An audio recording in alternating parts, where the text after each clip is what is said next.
కలుగునుగాక. క్రీస్తునందు ప్రియ దేవుని బిడ్డలారా, ప్రభు అయిన యేసు క్రీస్తు పరిశుద్ధ నామములో మీ అందరికీ ఈ ఉదయకాల శుభములు తెలియచేయచ్చు ఉన్నాను. ఈ దినమంతయు మీకు మీ కుటుంబానికి దీవెనకరముగాను ఆశీర్వాదకరముగాను దేవుడు అనుగ్రహించాలని మీ కొరకై ప్రార్థిస్తూ ఉన్నాను.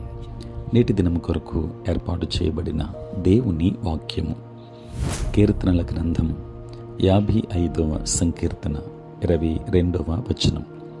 నీ భారము యెహోవా మీద మోపుము, ఆయనే నిన్ను ఆదుకొనును, నీతిమంతులను ఆయన ఎన్నడూనూ కదలనీయడు. ప్రియులారా, నేటి దినం కొరకు ఏర్పాటు చేయబడిన ధ్యానాంశము దేవునిపై మీ భారము. ప్రియులారా, నీ భారం యెహోవా మీద మోపము, ఆయనే నిన్ను ఆదుకొనును, నీతిమంతులను ఆయన ఎన్నడూనూ కదలనీయుడు అని వాక్య భాగములో మనం చదువుకున్నాం. ప్రియులారా, క్రైస్తవులకు కూడా కొన్ని భారాలు ఉంటాయని ఈ వాగ్దానం మనకు చెబుతుంది. ఒకరి భారాలను మరొకరు భరించడం మంచిదే, కానీ ఇక్కడ దావీదు చెబుతున్నది ఇతరుల భారము గురించి కాదు. అలాగే మనలో ప్రతి ఒక్కరం ప్రభువు మనపై మోపే ఏదో ఒక భారం భరించక తప్పదు అని అతడు చెబుతున్నాడు. ఒక ట్రాన్స్లేషన్లో ప్రభువు మీపై మోపిన భారాన్ని తిరిగి ఆయనపై మోపండి అని ఉంది. ప్రియులారా, భారాలు యాదృచ్ఛికంగా వచ్చేవి కావు, అవి ఉద్దేశపూర్వకముగా నియమించబడ్డాయి. నేడు మీ జీవితంలో మీరు అనుభవిస్తున్న భారాలు ఆయనకు వ్యతిరేకంగా మీరు చేసిన పాపానికి ప్రతిఫలంగా వస్తే తప్ప తక్కినవన్నీ దేవుడు మీపై మోపినవే. భారాలు మన ఎదుగుదలకు దోహదపడతాయి. మన విశ్వాసం అనే కండరాలను బలపరిచే వ్యాయామాలు దేవుని ఎలా విశ్వసించాలో, ఏనాటికి ఆనాడు ఎలా జీవించాలో అవి మనకు బోధిస్తాయి. దేవుని బిడ్డలారా, మన భారములను ప్రభువుపై మోపవచ్చునని కూడా ఈ వాగ్దానం మనకు చెబుతుంది. ఆయన మిమ్మును గూర్చి చింతించుచున్నాడు కనుక మీ చింత యావత్తు ఆయన మీద వేయుడి అని పేతురు అన్నాడు తన మొదటి పత్రిక 5వ అధ్యాయం 7వ వచనములో. దేవుని బిడ్డలారా, ప్రభువు మనపై భారం మోపి మీ భారాన్ని తిరిగి నాపై మరలా మోపండి, అంతేకాదు మిమ్మల్ని మీరు నాకు సమర్పించుకోండి అని చెబుతున్నాడు.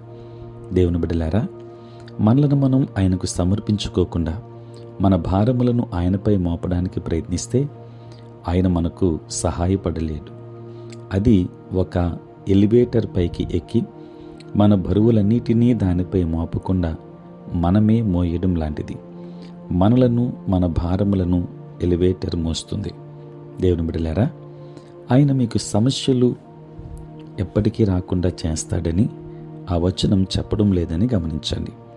మన గుణశీలాన్ని నిర్మించడానికి ఆయన మనకు సమస్యలను అనుమతిస్తున్నాడు.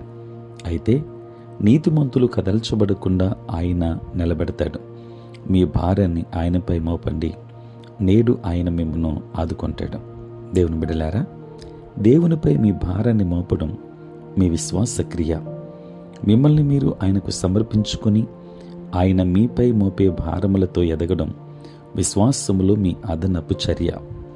మీ స్వభావాన్ని నిర్మించడానికి భారాన్ని ఆయన పెట్టుబడిగా పెడతాడు. మీ భారాలను నేడు ఆయనపై మోపండి, దైవాశీర్వాదములు పొందుకొనండి. దేవుడెల్లప్పుడూ మీకు తోడై ఉండును గాక. ఆమేన్. ప్రార్థన. పరిశుద్ధుడైన తండ్రి, ప్రేమ కలిగిన మా ప్రభువా, మీ పరిశుద్ధ నామమునకై వందనాలు, స్తుతులు, స్తోత్రాలు చెల్లిస్తున్నాం నాయన.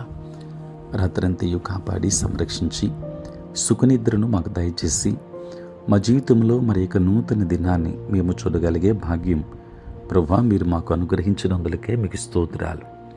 తండ్రి, ఈ దినమంతా కూడా మీ సన్నిధి మాతో ఉంచండి, మీ ప్రసన్నత మాకు అనుగ్రహించండి నాయన. నేటి మా పనులలోనూ ప్రయాణములలోనూ పరిచర్యలోనూ నాయన మీరే తోడుగా ఉండమని వేడుకుంటూ ఉన్నాము. కృపామయుడా, మీకే వందనాలు, స్తోత్రాలు నాయన.